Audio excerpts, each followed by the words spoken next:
तो दोस्तों जब आप 2 का टेबल पढ़ेंगे तो 18 आएगा 9 बार में, फिर 3 का टेबल पढ़ेंगे 3 तिये 9, फिर 3 का टेबल 1 बार पढ़ेंगे, ये कट गया। अब हम यहाँ लिखेंगे 18 2 गुने 3 गुने 3। अब इसको देखिए 2 से ये 12 बार में कटेगा, फिर 2 से 6 बार में, फिर दोस्तों 2 से 3 बार में, और 3 से सिर्फ 1 बार में 3 कट जाएगा। दोस्तों 24 का देखिए गुणनखंड कितना आया है, 2 2 2 3 2 है मेरे दोस्तों, और 1 3 है, तो उसको हम यहाँ पर लिख लेते हैं 2 गुने 2 गुने 2 गुने 3। देखिए मेरे दोस्तों ये 2 से 2 मिल रहा है, जो दोनों में कॉमन है, उभयनिष्ठ है यानी, और 3 से 3 मिल रहा है मेरे दोस्तों। तो दोस्तों मुझसे पूछ रहा है इस क्वेश्चन में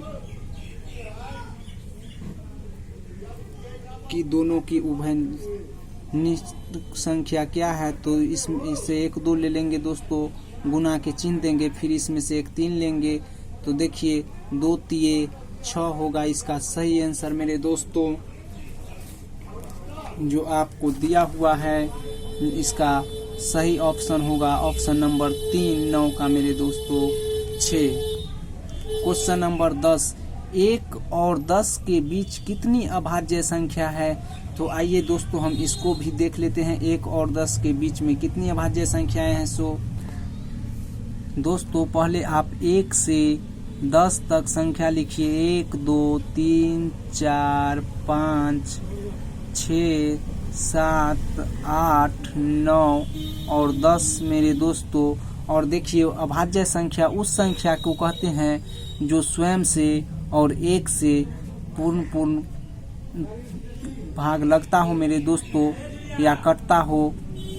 तो देखिए, और भाज्य संख्या वो संख्या है जो 1 से स्वयं से और किसी अन्य संख्या से भी कटता है। तो वैसा संख्या कौन है मेरे दोस्तों? ये 2 हो गया, तो ये अभाज्य संख्या नहीं होगा, ये 6 हो जाएगा, जो 2 और 3 दोनों से कट जाएगा, 1 से और स्वयं से नहीं कट रहा है। ये 8 भी हो जाएगा मेरे दोस्तों, जो 1 2 4 8 दोनों से कट रहा है, ये भी नहीं है दोस्तों अभाज्य संख्या, ये भाज्य संख्या है, ये भी भाज्य संख्या है मेरे दोस्तों। तो देखिए यहाँ अभाज्य संख्या कौन कौन है 1 से 10 के बीच में, 1 2 3 और 5 है मेरे दोस्तों, जो 1 और स्वयं से ही पूर्णतः कटेगा और किसी दूसरा संख्या से नहीं। 1 2 3 5 7 इसका सही आंसर होगा मेरे दोस्तों।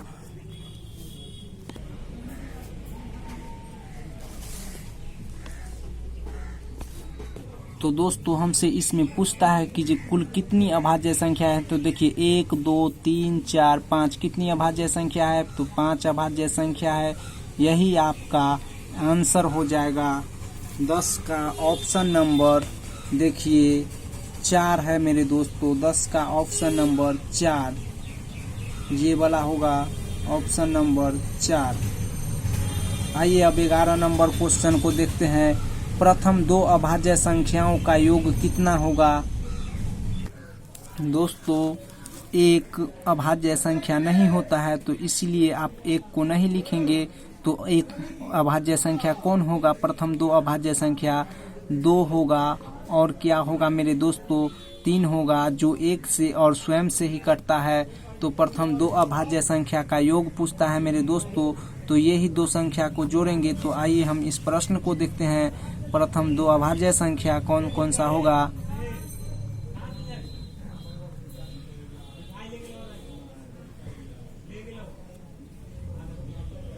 प्रथम 2 अभाज्य संख्या मेरे दोस्तों 2 और 3 होगा। प्रथम 2 अभाज्य संख्या का योग मेरे दोस्तों, योग 2 + 3 बराबर हो जाएगा मेरे दोस्तों 5। इसका आंसर हो जाएगा 5।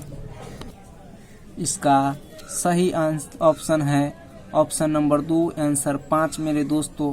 आइए अब 12 नंबर क्वेश्चन को देखते हैं। किसी संख्या में नीचे दिए गए अंकों में से किस अंक का स्थानीय मान तथा अंकित मान सदैव समान रहता है?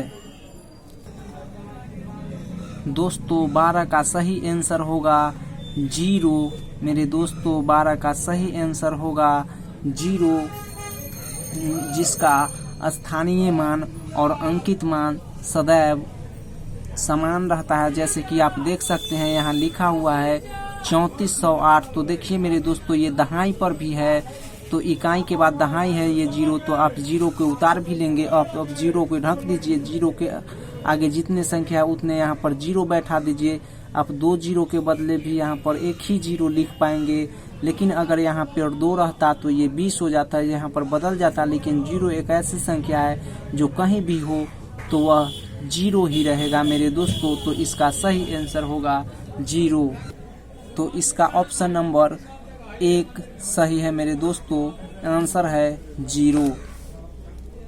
अब कहता है वह छोटी से छोटी भाज्य संख्या जो 30 से बड़ी हो तथा 2 अभाज्य संख्याओं के गुणनफल के बराबर हो निम्नांकित होगी। आइए दोस्तों अब इसे भी देखते हैं। दोस्तों हमें क्वेश्चन में बोला गया था कि वह छोटी से छोटी भाज्य संख्या जो 30 से बड़ी हो तथा 2 अभाज्य संख्याओं के गुणनफल के बराबर हो। तो आइए दोस्तों देखते हैं ऐसी कौन सी संख्या होगी जो 30 से बड़ी होगी और गुणनफल के बराबर होगी मेरे दोस्तों।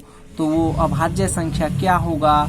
11 गुने 3 बराबर 11 तिहाई 33 इसका आंसर होगा मेरे दोस्तों। 33 इसका आंसर। आप यहाँ पर देख पा रहे हैं दोस्तों, जो 30 से बड़ी हो और 2 अभाज्य संख्याओं के गुणनफल के बराबर हो। तो अभाज्य संख्या वो होता है जो 1 से और स्वयं से कटता है, और कहता है 30 से बड़ी हो और गुणनफल के बराबर हो। तो ये यही संख्या होगा जो 30 से बड़ा होगा और गुणनफल के बराबर होगा, यानी 11 तिहाई 33 हुआ मेरे दोस्तों। इसका सही आंसर ऑप्शन नंबर 2 है, ये 33। दोस्तों क्वेश्चन नंबर 14 है, संख्या 36,890 में 3 के स्थानीय मान और अंकित मान में अंतर है। तो आइए दोस्तों देखते हैं पहले स्थानीय मान। दोस्तों इसमें पूछता है 3 का स्थानीय मान और अंकित मान में क्या अंतर है। तो देखिए दोस्त स्थानीय मान क्या है? इकाई, दहाई, सैकड़ा, हजार, 10,000। 10,000 के सामने क्या है मेरे दोस्तों? 3 है, तो 3 लिख लीजिए 10,000 के स्थान पर ये है। तो और अब 3 को ढक दीजिए। देखिए 3 के आगे कितने संख्या है? 1 2 3 4, तो यहाँ पर 4 0 दे दीजिए मेरे दोस्तों, 4 0 दे दीजिए। अब देखिए ये स्थानीय मान हो गया और अंकित मान यहाँ पहले से दिया हुआ है 36,890। अब ये इसका और इसका से अंतर पूछता है मेरे दोस्तों। तो हम लिखेंगे कि स्थानीय मान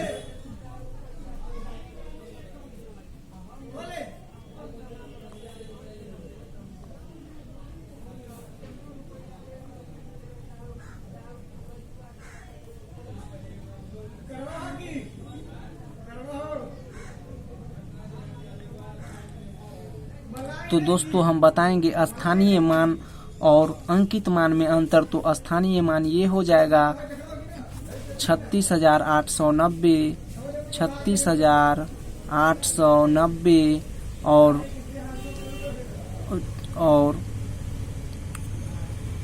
दोस्तों अंकित मान ये हो जाएगा और स्थानीय मान 30,000 हो जाएगा मेरे दोस्तों, 30,000 हो जाएगा। अब अंतर पूछता है तो दोनों को घटा दीजिए। 0 में से 0 गया तो 0, 9 में से 0 जाएगा 9, 8 में से 0 जाएगा 8, 6 में से 0 जाएगा 6, 3 से 3 दोस्तों खत्म हो जाएगा, यानी 0 हो जाएगा। तो इसका आंसर क्या होगा? 6,890 इसका यही आंसर होगा मेरे दोस्तों।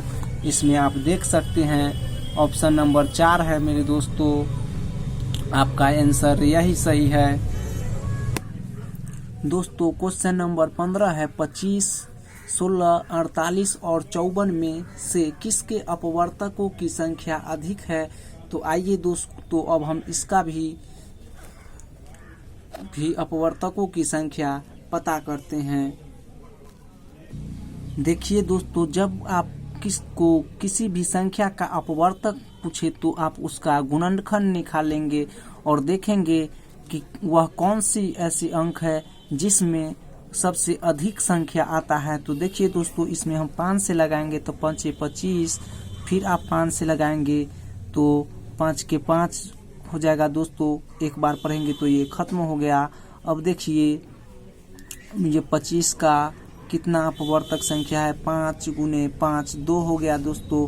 अब 16 का निकालते हैं, 2 से लगाएंगे, 2 अठे 16, फिर 2 से लगाएंगे, 2 चक 8, फिर 2 से लगाएंगे, 2 दूना 4, फिर 2 से लगाएंगे, 2 एकम 2 हो जाएगा दोस्तों। तो 16 का देख लीजिए, 2 गुने 2 गुने 2 गुने 2 दिया हुआ है। अब 48 का देखते हैं, 2 से इसका आधा 24 हो जाएगा, 2 से फिर लगाएंगे तो इसका आधा हो जाएगा मेरे दोस्तों 12, फिर 2 से लगाएंगे तो 6, फिर 2 से लगाएंगे तो 3 हो जाएगा, फिर आप 3 से लगाएंगे तो 3 एकम 3 हो जाएगा मेरे दोस्तों।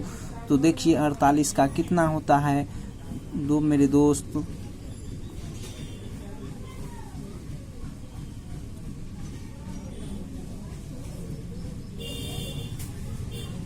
अब 54 का देखते हैं मेरे दोस्तों, 2 से लगाएंगे तो ये 27 हो जाएगा, फिर 3 से लगाएंगे तो 3 9 27 हो जाएगा, और 3 तिया 9, 3 तिया 9, तो 27 का हो जाएगा 2 गुने 3 गुने 3 गुने 3।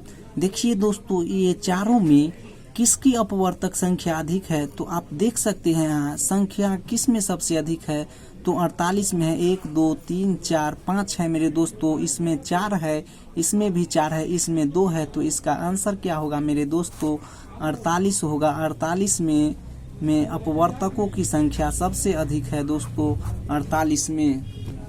इसका ऑप्शन नंबर 3 होगा मेरे दोस्तों 15 का 48। अब पूछता है किस 16 में किसके अपवर्तकों की संख्या अधिक है, 48 की या 52 की। तो आइए दोस्तों अब इसका भी देख लेते हैं दोस्तों। ये भी सेम वैसे ही बनेगा जैसे पिछला सवाल बना था। इसका आधा 24 हो जाएगा, फिर आप 2 से लगाएंगे 12 हो जाएगा, फिर 2 से लगाएंगे 6 हो जाएगा, फिर 2 से लगाएंगे 2 तिये 6, फिर 3 से लगाएंगे 3 एकम 3 हो जाएगा मेरे दोस्तों। जब इसको आप 2 से लगाएंगे भाग देंगे कर अलग आप देख भी सकते हैं कि इसका आधा कितना होगा। तो मेरे दोस्तों 2 दूनी 4 यहाँ पे आएगा, 5 में से 4 जाएगा, 1 बचेगा। आप 2 के उतारेंगे तो 2 6 के 12 होगा मेरे दोस्तों। तो यहाँ पर कितना आ रहा है 26 आ रहा है मेरे दोस्तों। तो यहाँ पर लिखेंगे 26, फिर आप 2 से लगाएंगे तो 13 हो जाएगा, फिर आप 13 की पहाड़ा एक बार पढ़ेंगे तो 13 कट गया। तो देखिए मेरे दोस्तों 48 में 2 गुने 2 गुने 2 गुने 2 गुने 3, 2 4 बार है मेरे दोस्त और 3 एक बार है। और 52 में देखिए 2 गुने 2 गुने 13 है मेरे दोस्तों, आप यहाँ पर देख सकते हैं। उसी को हम यहाँ पर लिख दिए हैं। तो कहता है अपवर्तकों की संख्या किस में अधिक है, 48 में या 52 में मेरे दोस्तों। तो इसका सही आंसर होगा अपवर्तकों की संख्या, अपवर्तकों की संख्या 48 में अधिक है। इसका ऑप्शन नंबर होगा मेरे दोस्तों ए, ऑप्शन नंबर ए 16 का ए। आइए दोस्तों अब 17 नंबर क्वेश्चन को देखते हैं। कहता है 420 का अभाज्य गुणनखंड क्या होगा। दोस्तों इसमें हम 2 से लगाएंगे तो 2 दूनी 4, 2 दाही की 20 हो जाएगा, फिर आप 2 से लगाएंगे 2 एकम 2। यहाँ ये 2 संख्या है, इसको उतारने से पहले आप 0 देंगे, 2 पच्चे 10, फिर आप इसमें लगाएंगे तो 2 से लगेगा, नहीं 2 से नहीं लगेगा मेरे दोस्तों। यहाँ पर आपको 3 से लगेगा, 3 तिहाई 9, 3 पच्चे 15, अब 5 से लगेगा, 5 सत्ते 35, अब और 7 से लगेगा मेरे दोस्तों, 7 एकम 7। तो इसका गुणनखंड पूछता है क्वेश्चन नंबर 17 का गुणनखंड पूछ रहा है मेरे दोस्तों। जी 420 का गुणनखंड क्या होगा। तो आप देख सकते हैं कि इसका गुणनखंड मेरे दोस्तों 2 गुने 2 गुने 3 गुने 5 गुने 7 होगा। इसका यही आंसर होगा मेरे दोस्तों। इसका सही आंसर है ऑप्शन नंबर 3 मेरे दोस्तों 17 का। आइए दोस्तों अब देखते हैं क्वेश्चन नंबर 18 कहता है 5 अंकों की बड़ी से बड़ी संख्या लेने के लिए तथा छोटी से छोटी संख्या का योगफल क्या होगा। मेरे दोस्तों 5 अंकों की पहले है लेना बड़ी से बड़ी संख्या और फिर छोटी से छोटी संख्या और फिर योग कहता है तो दोनों को जोड़ देना है। तो आइए इसे भी करके देखते हैं। दोस्तों कहता है 5 अंकों की सबसे बड़ी संख्या बताने के लिए तो आप जानते हैं कि सबसे बड़ी संख्या 9 होता है और 5 अंकों की कहेगा तो हम 9 को 5 बार लिखेंगे। दोस्तों 9 को कितनी बार लिखेंगे तो 5 बार लिखेंगे 9 को। और कहता है 5 अंकों की छोटी से छोटी संख्या बताएं तो दोस्तों 1 लिख करके उस पर 4 शून्य बैठा देंगे तो वो हो जाएगा 5 अंकों की छोटी संख्या। फिर पूछा था कि दोनों का योगफल बताएं तो दोस्तों आप लिखेंगे कि योगफल बराबर 5 अंकों की बड़ी संख्या जो था उसे लिख देंगे और फिर 5 अंकों की छोटी संख्या को मेरे दोस्तों और दोनों को जोड़ देंगे। जो आएगा वही इसका आंसर हो जाएगा। 9 में 0 जोड़े तो 9, 9 में 0 जोड़ेंगे तो 9, 9 में 0 जोड़ेंगे 9, 9 में 0 जोड़ेंगे 9, 9 में 1 जोड़ेंगे 10। दोस्तों 9 में 0 जोड़ने से 9 इसीलिए आया है कि ना 9 0 को किसी में जोड़ने से और न घटाने से कोई फर्क पड़ता है, सिर्फ वही संख्या आ जाता है मेरे दोस्तों। तो दोस्तों इसका सही ऑप्शन होगा ऑप्शन नंबर 3। क्वेश्चन नंबर 19 है दोस्तों। कहता है इसमें यदि किसी संख्या का वर्ग किया जाए तो इकाई के स्थान पर कौन सा अंक हो सकता है। यदि किसी संख्या का वर्ग किया जाए मेरे दोस्त तो कहता है इकाई के स्थान पर कौन सा अंक हो सकता है।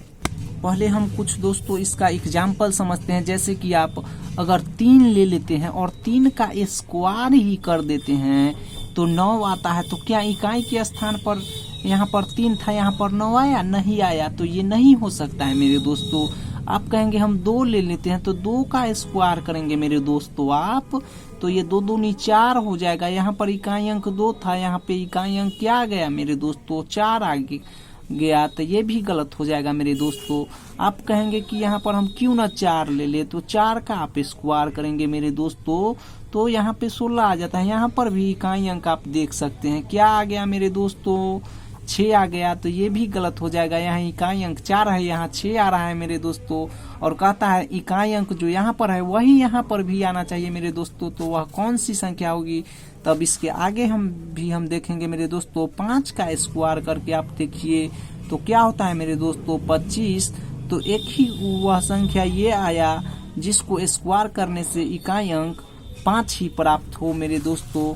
तो वह संख्या कौन सा होगा मेरे दोस्तों? तो 5 होगा, क्योंकि 5 का स्क्वायर करने पर दोस्तों 25 आता है। और 25 का इकाई अंक क्या है मेरे दोस्तों? इकाई अंक है 5, जो आप देख पा रहे होंगे इकाई अंक है 5 मेरे दोस्तों। तो यही आपका सही आंसर होगा। इसमें आप देख सकते हैं ऑप्शन नंबर ये है 4 आपका सही आंसर है। क्वेश्चन नंबर 20 देखिए। कहता है संख्या पद्धति में 5 अंकों की कुल कितनी संख्याएं हैं मेरे दोस्तों? दोस्तों संख्या पद्धति पर की प्रश्न जब आपके पास ऐसा आए तो आप लिखेंगे 5 अंकों की कुल कितनी संख्या होगी पूछती है। तो पहले लिखेंगे आप 5 अंकों की सबसे बड़ी संख्या को मेरे दोस्तों। 5 अंकों की सबसे बड़ी संख्या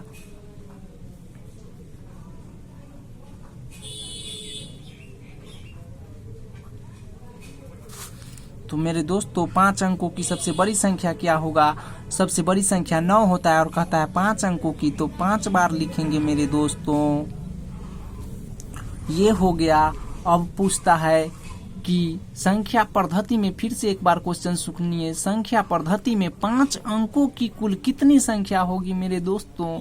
तो आप ये लिख सकते हैं। आप जानते हैं कि कहता है संख्या पद्धति में 5 अंकों की कुल कितनी संख्या होगी।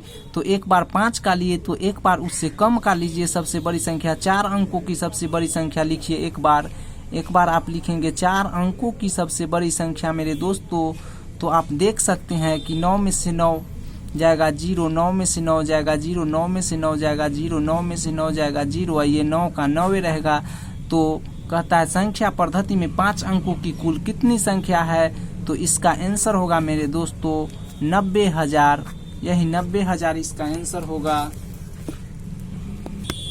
20 का सही ऑप्शन है ऑप्शन नंबर 2 मेरे दोस्तों, यही इसका आंसर होगा। आज के लिए बस इतना ही। अगर मेरा वीडियो अच्छा आपको लगे तो लाइक और सब्सक्राइब करना न भूलें मेरे दोस्तों, और अपने दोस्तों को भी बताएं, दिखाएं। हम और अच्छा से अच्छा समझाने का प्रयास करेंगे मेरे दोस्तों। धन्यवाद।